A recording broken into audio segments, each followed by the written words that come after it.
जो विपक्ष है हिमाचल प्रदेश में, मैं पहले भी जिक्र कर चुका हूँ और पता लग जाता है उनके बातचीत से, एक्शन से, कि वो 5 गुटों में बंटा हुआ है। कोई एक व्यक्ति ऐसा नहीं है जो पार्टी लाइन विपक्ष की तय करता हो कि हमने क्या करना है, किस दिशा में आगे बढ़ना है। वहाँ एक होड़ लगी है 5 गुटों में। अब क्या हो रहा है कि जहाँ पर भी जिसको भी मीडिया के लोग और बंधु मिलते हैं वो अपनी बात रख लेता है। पार्टी लाइन कोई नहीं है, किसने किस विषय पे बात करनी है, सब अलग अलग है। तो वो एक मजबूरी है विपक्ष की, मुद्दाहीन विपक्ष है। 3 साल का हमारा सरकार का समय होने वाला है। विपक्ष के पास कोई हमारी सरकार के खिलाफ, मिनिस्टर्स के खिलाफ, किसी के खिलाफ कोई मुद्दा नहीं।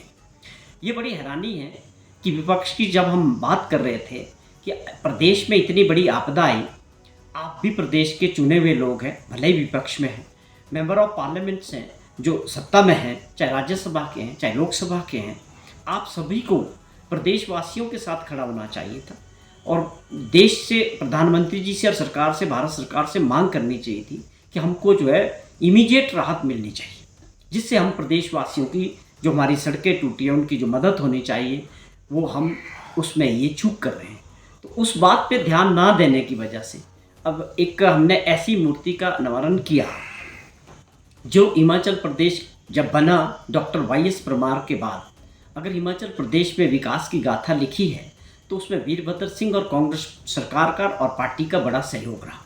अब उनकी मूर्ति का अनावरण हुआ, ये होना चाहिए था, वो शख्सियत थी, सरकार ने उसको किया, लेकिन इसका पहले ही काफ़ी डिले हुआ था। जो आपदा के दौरान भी बीच में आपको याद होगा कि इसकी डेट फिक्स हुई थी और इसी वजह से इसको आगे एक्सटेंड किया गया था। तो इसमें शांता कुमार जी कुछ और बोल रहे हैं, जयराम जी कुछ और बोलते हैं, और जयराम जी की जो समस्या है वो अब सामने आने लगी है कि किस प्रकार से उनकी फ्रस्ट्रेशन बाहर निकल रही है।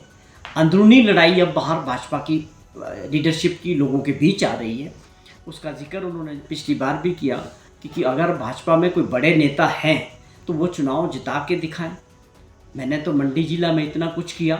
तो ये क्या है? ये सब कुछ वही चीज़ है जो हमारी सरकार और माननीय मुख्यमंत्री जी ने पहले भी जिक्र किया कि भाजपा 5 गुटों में बंटी हुई पार्टी हिमाचल प्रदेश में है और उसका परिणाम ये है कि वो अब जैसे जैसे आगे बढ़ रहे हैं उनके डिफरेंसेस आपस में लीडरशिप के पब्लिक डोमेन में आ रहे हैं। तो ये वही फ्रस्ट्रेशन है कि कुछ ना कुछ बोलना है। हमें खुशी होती कि कोई अच्छे सुझाव